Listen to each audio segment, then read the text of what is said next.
Hello दोस्तों, आपका YouTube channel geo science में स्वागत है। मैं कमलेश कुमार, क्लास 12 का फिजिक्स पिछले लेक्चर में देखा होगा कि हम लोग ऑप्टिक्स के बारे में पढ़े थे। ऑप्टिक्स लाइट के बारे में अध्ययन किया था, लाइट का प्रॉपर्टी पढ़ा था। उसके बाद हम लोग मेन यहाँ जो फर्स्ट चैप्टर है वो मिरर के बारे में पढ़े थे। मिरर का कितना टाइप होता है, प्लेन मिरर और स्फेरिकल मिरर। स्फेरिकल मिरर का दो टाइप, कॉन्केव मिरर और कॉन्वेक्स मिरर। उसके द्वारा बहुत सारा इमेज का फॉर्मेशन प्राप्त किया। उसके बाद R=2F प्रूफ किए। उसके बाद मिरर फार्मूला पर प्रूफ किया 1/v + 1/u 1/f। उसका साइन कन्वेंशन हम लोग पढ़े। चीन परिपाटी का ज़बरदस्त यूज होता है। इसके बाद जो आता है पॉइंट, सबसे इम्पॉर्टेंट चीज़ जो है वो लास्ट और अंतिम रिफ्लेक्शन ऑफ लाइट का चैप्टर का लास्ट टॉपिक आएगा, लीनियर मैग्नीफिकेशन। लीनियर मैग्नीफिकेशन का मतलब होता है कि ऑब्जेक्ट कितना मैग्नीफाइड होगा। मैग्नीफाइड का मतलब बड़ा, ध्यान दीजिएगा, लार्ज का मतलब ही बड़ा होता है, मैग्नीफाइड का मतलब ही बड़ा होता है। तो हम लोग आज पढ़ेंगे लीनियर मैग्नीफिकेशन के बारे में, जो आप लोग 10 क्लास में पढ़े होंगे। आवर्धन, प्रतिबिंब का ऊंचाई और वस्तु की ऊंचाई के अनुपात को आवर्धन कहा जाता है। यहाँ पर भी लीनियर मैग्नीफिकेशन पढ़ना है। लीनियर मैग्नीफिकेशन चलिए स्टार्ट किया जाता है।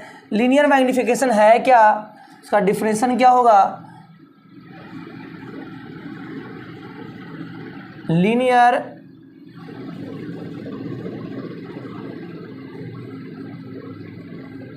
मैग्नीफिकेशन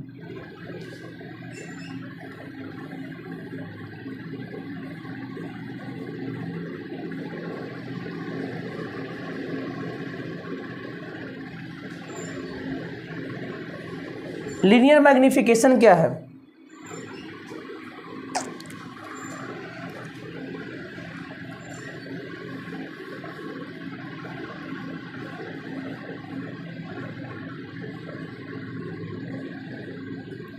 इसका ध्यान दीजिएगा, एक फार्मूला है लीनियर मैग्नीफिकेशन का, बोलेंगे, ध्यान सुनिएगा। इसका परिभाषा बोलेंगे हम लोग, the height of image, the ratio of height of image to the height of object is called linear magnification. ध्यान सुनिएगा फिर से, लीनियर मैग्नीफिकेशन का डिफिनेशन क्या होगा, तो बोलेंगे हम लोग the ratio of height of image to the height of object is called linear magnification. बोलेंगे इसका definition, the ratio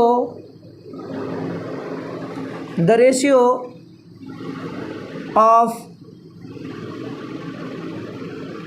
height of image to the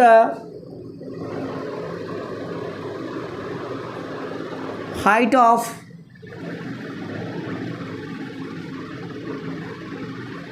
object is called linear magnification.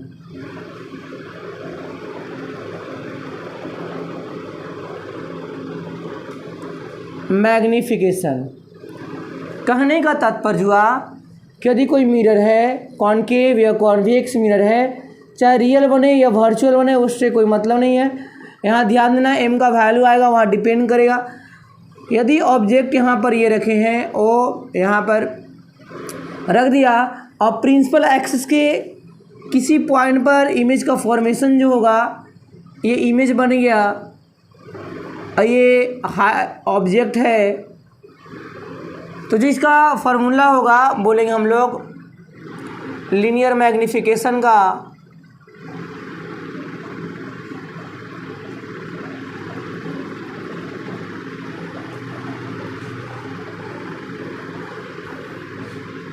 बराबर होगा, लीनियर मैग्नीफिकेशन बराबर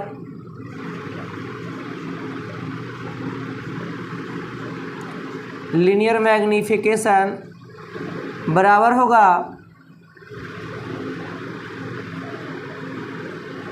हाइट ऑफ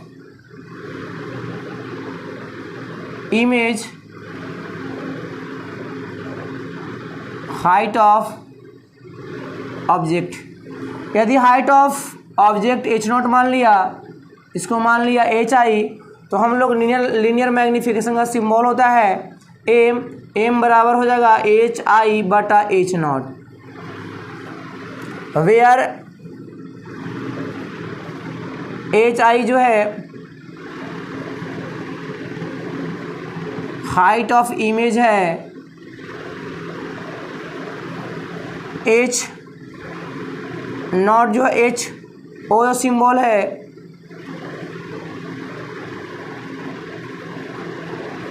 वो height of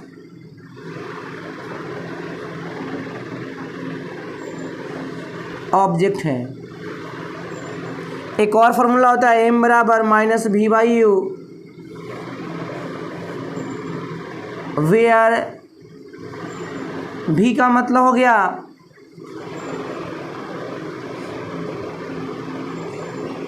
image distance, u का मतलब हो गया ऑब्जेक्ट डिस्टेंस। ध्यान दीजिए, ये फार्मूला जो है m बराबर होगा एच आई बटा एच नॉट माइनस वी बटा यू। ये दोनों फार्मूला बहुत यूजफुल है। इसका मतलब क्या हुआ, लीनियर मैग्नीफिकेशन का डिफरेंशियल क्या जानेंगे, the height of image to the height of object is called क्या कहलाएगा, लीनियर मैग्नीफिकेशन। ध्यान सुनिएगा, फिर से बोल रहे हैं, लीनियर मैग्नीफिकेशन का डिफरेंशियल क्या होगा, लीनियर मैग्नीफिकेशन का एस यूनिट क्या होता है, लीनियर मैग्नीफिकेशन का एस यूनिट नहीं होता है, वो यूनिटलेस क्वांटिटी होता है। Linear magnification is unitless quantity. ध्यान दीजिएगा, यहाँ पर क्या बोले m बराबर माइनस वी बाई यू, इसका डिफरेंशियल क्या होगा, जब ऑब्जेक्ट का हाइट दिया हुआ रहेगा, इमेज का हाइट दिया हुआ रहेगा, जब ऑब्जेक्ट का हाइट दिया हुआ रहेगा, इमेज का हाइट दिया हुआ रहेगा, तो ये फार्मूला यूज करेंगे। और जब मान लिया कि इमेज का डिस्टेंस दिया हुआ है, इमेज का डिस्टेंस दिया हुआ है, ऑब्जेक्ट का डिस्टेंस दिया हुआ है, तो हम लोग m बराबर minus v by u use करेंगे। इसका differential, the ratio of height of image to the height of object is called linear magnification. आप इसको अच्छे से नोट कर लीजिए, बहुत फ़ायदेमंद है। m बराबर एच आई बटा एच नॉट बराबर माइनस वी बाई यू। इसके बाद हम लोग जस्ट पढ़ेंगे थोड़ा सा कि m का वैल्यू पॉजिटिव कब होगा, m का वैल्यू नेगेटिव कब होगा।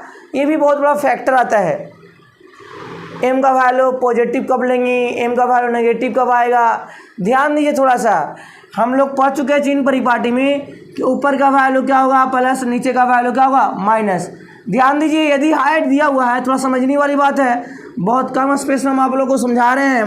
ध्यान दीजिएगा कि एच नॉट, यदि ऊपर का वैल्यू हाइट दिया हुआ है ऑब्जेक्ट का 3 मीटर और नीचे का हाइट दिया हुआ 4 मीटर, तुमसे पूछा जाए क्वेश्चन के बताइए तो इस वस्तु का कितना मैग्नीफाइड होगा, बड़ा कितना होगा। तो m बराबर हम लोग एच आई बटा एच नॉट लगाएंगे, चिन्ह परिपाटी यूज करेंगे, तो m बराबर वैल्यू आ जाएगा 4 मीटर माइनस में अब बटा 3 मीटर, 3 से 3 कट गया, नहीं m से m कट गया, बचा क्या -3/4। इसका मतलब क्या, माइनस का मतलब क्या है, माइनस का मतलब हुआ कि इसका जो इमेज का फॉर्मेशन होगा वो रियल एंड इन्वर्टेड होगा। ध्यान दीजिएगा, रियल एंड क्या होगा, इन्वर्टेड होगा। तो जब भी m का वैल्यू पॉजिटिव हो तो इमेज का फॉर्मेशन जो होगा वो रियल और इन्वर्टेड होगा। आप लोग अच्छे से नोट कीजिए, हम बोल रहे हैं लैंग्वेज, लैंग्वेज क्या होगा लिखिएगा, फर्स्ट लैंग्वेज। ध्यान दीजिए, इसको हम इरेज कर रहे हैं, आप लोग को नोट करना थोड़ा सा एग्जाम्पल के सहारा से नोट कर सकते हैं। इसको हम नोट कर रहे, देखिए हम लिख रहे हैं case number first, m positive लिखेंगे if the image formation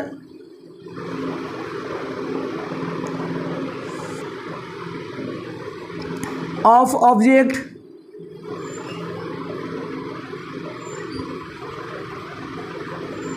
is real and inverted।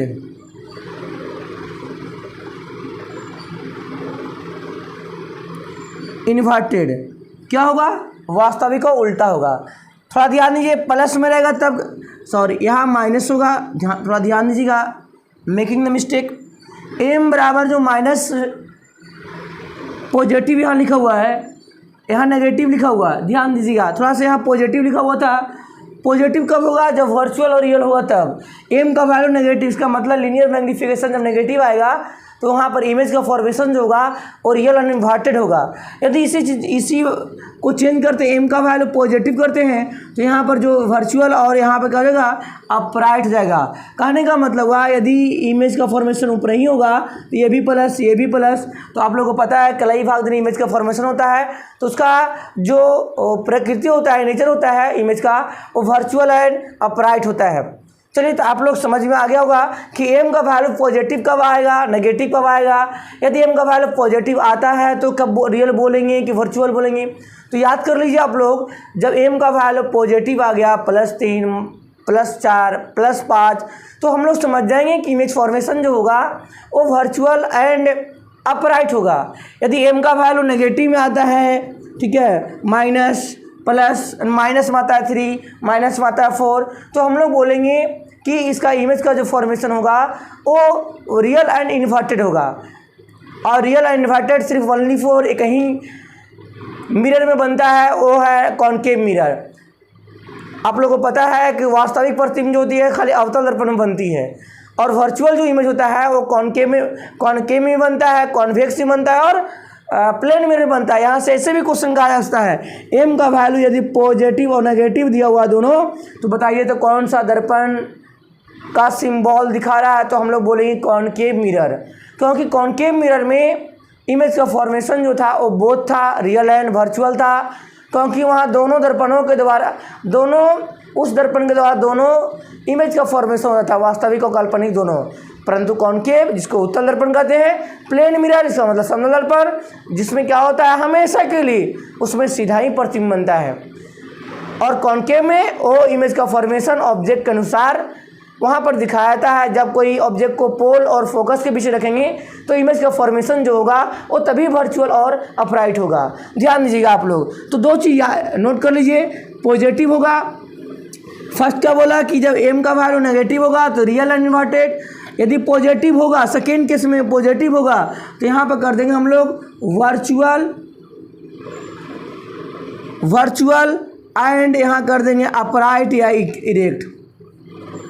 ध्यान दीजिएगा, अपराइट या इरेक्ट, आप लोग इसको अच्छे से नोट कर लीजिएगा। इसके बाद हम लोग पढ़ने वाले हैं कॉनकेव मिरर। आप लोगों को पता है कॉनकेव मिरर का यूज़ कहाँ कहाँ होता है। पहला तो है कि कॉनकेव मिरर जो है एक सेविंग मिरर है। सेविंग कहने का मतलब हुआ हजामत बनाने के रूप में किया जाता है। दूसरा क्या चीज़ है कि कॉनकेव मिरर का यूज होता है वो गाड़ी का हेडलाइट में होता है, टॉर्च होता है, उसके रिफ्लेक्टेड सरफेस के रूप में यूज किया जाता है। तीसरा जो होता है कि कॉनकेव मिरर का जो यूज होता है वो डेंटिस्ट लोग करते हैं दांत को चेक करने के लिए मुंह के अंदर, इसलिए क्योंकि इमेज का फॉर्मेशन का हो लार्ज हो। आप लोगों को पता है इमेज का फॉर्मेशन लार्ज कब होता है और सीधा कब दिखता है, जब कोई पोल और फोकस के बीच कोई ऑब्जेक्ट को रखा जाता है तब। उसके बाद हम लोग सोलर फरेंस, जिसको सौर भट्टी के रूप में जानते हैं, उसमें भी कॉनकेव मिरर का यूज किया जाता है। चलिए इसको बारी बारी से हम लोग पॉइंट बाई पॉइंट लिखा जाए और इसको याद करना है, क्योंकि जब तक तुम इसके पीछे नहीं भागोगे तो ये जाहिर सी बात है आपके पीछे ये क्वेश्चन नहीं भागेगा, क्योंकि पढ़ाई को तब तक ही नहीं किया है जब तक ये बोल नहीं देखो खुद से क्वेश्चन कि आपके हित में जा रहे हैं। क्योंकि इतना बार पढ़ो कि ये बोल दे पॉइंट कि अब तुम्हारे पास ही ऑलरेडी है। चलिए हम लोग पढ़ते हैं क्या कि use of concave mirror. Use of concave mirror करने का मतलब हुआ इसका उपयोग कहाँ कहाँ करेंगे। पहला बात लिखा हुआ है use of concave mirror is microscope. आप लोगों को पता है कि सरल सूक्ष्मदर्शी में अवतल दर्पण का उपयोग किया जाता है, तो इसीलिए लिखा गया है use of concave mirror in microscope. Microscope में भी यूज किया जाता है। आप लोग को पता है माइक्रोस्कोप का यूज किस लिए किया जाता है, तो छोटे छोटे पार्टिकल्स को देखने के लिए, छोटे छोटे कीटाणुओं को देखने के लिए। चलिए सेकेंड पॉइंट जो है use of concave mirror in headlight और टॉर्चेज। हेडलाइट का मतलब हुआ गाड़ी का अग्रभाग करने का मतलब हुआ आगे का भाग जो लाइट लगा रहता है वो कॉनकेव मिरर होता है। सेकेंड के बाद थर्ड पढ़ेंगे हम लोग concave mirror are used by dentist to get a clear view inside the mouth. Mouth के अंदर डेंटिस्ट क्या करते हैं, दांत को देखने के लिए क्या करते हैं, कॉनकेव मिरर का यूज करते हैं। दांत हो गया, आई हो गया, कान हो गया, नाक हो गया, सारे में क्या होता है कॉनकेव मिरर का यूज किया जाता है। कभी भी एयर के बारे में आ जाए, ईयर का मतलब हुआ कान, आई के बारे में आ जाए, उसके बाद जो है नोज़ के बारे में आ जाए, नाक के बारे में आ जाए, सारा का जो है वो इस्तेमाल करता है कॉनकेव मिरर। थर्ड के बाद फोर्थ है use of concave mirror is solar furnace. सौर भट्टी के रूप में भी क्या कहता है, तो कॉनकेव मिरर का यूज कर सकूँगा। आप लोगों को पता है concave mirror is a convergent mirror. Convergent करने का मतलब हुआ कॉनकेव मिरर क्या करता है, तो यदि कॉनकेव मिरर लगा हुआ रहेगा और बहुत सारा लाइट आ रहा है तो एक ही बिंदु पर जाकर मिलता हुआ प्रतीत होता है, और कहीं बिंदु पर मिलता हुआ जाकर कट करता हुआ दिखाई देगा। एक जगह लाइट क्या होगा, वहाँ पर जाकर फोकस होगा, तो जाहिर सी बात है कि एनर्जी भी ज़्यादा देगा। तो हम लोग जानेंगे कि कॉनकेव मिरर का यूज होता है सोलर फरेंस के रूप में क्या आता है, ठीक है। उसके बाद क्या है कि हम लोग concave mirror are use a saving mirror. आप लोग बताया जस्ट कि कॉनकेव मिरर जो है एक सेविंग मिरर है।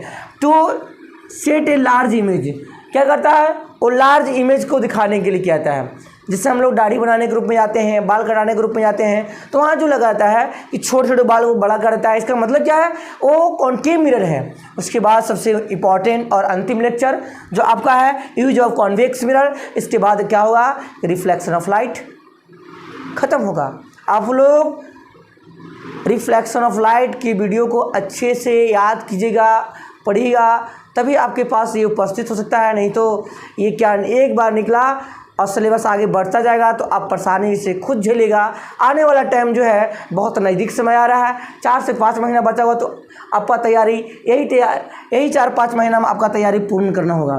Concave mirror use as a rear view mirror in a vehicle to see a traffic at the rear side. आप लोगों को पता है कॉनकेव मिरर जो होता है, यानी कॉन्वेक्स मिरर जो होता है, वो क्या होता है, गाड़ी के साइड मिरर के रूप में क्या आता है। साइड मिरर इसके लिए क्योंकि पीछे का जो भी वस्तु आएंगे ट्रैफिक रूल को फॉलो करने के लिए, रूल को चलाने के लिए, पीछे का साइड देखने के लिए, जितना भी है सारा का सारा कॉन्वेक्स मिरर का यूज किया जाता है। उसके बाद जो है अंतिम concave mirror are use a soft security mirror. करने का मतलब हुआ सॉफ्ट सिक्योरिटी मिरर के रूप में भी कॉन्वेक्स मिरर का यूज किया जाता है। एक और होता है ट्रैफिक लाइट, इसके बाद होता है एक और स्ट्रीट लाइट। स्ट्रीट लाइट में भी कॉन्वेक्स मिरर का यूज किया जाता है। तो आप इस लेक्चर को अच्छे से नोट कर लीजिए। यदि आप इस चैनल पर नए हैं तो चैनल को सब्सक्राइब करें, शेयर करें, लाइक करें और फुल एनर्जी के साथ सपोर्ट करें। जय हिंद।